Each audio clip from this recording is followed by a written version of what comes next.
Вие признавте дека собранието повеќе не е во состојба да гласа за разрешување на господинот Зврлевски до 16 октомври. Тоа го кажавте.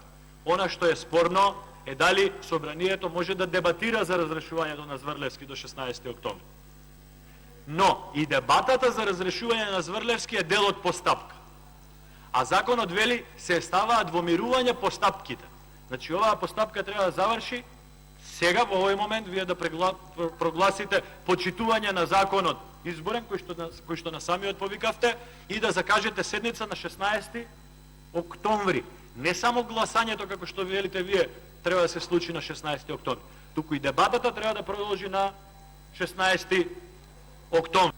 Значи не е пречка да си покренете соодветна постапка за толкување на одредби од закон, односно на одредби од деловникот, и во тој контекст нема никаков спор и нема никаква пречка по однос на продолжување на работата, затоа што јас не ги толкувам своите обврски надлежности кои што се пропишани во Устав, во закон, во деловник, него ги спроведувам. А една од тие обврски е и надлежност моја да свикам седница, односно да свикам продолжување на заостаната седница, и во контекст на тоа мое право и надлежност и е свикана и денешна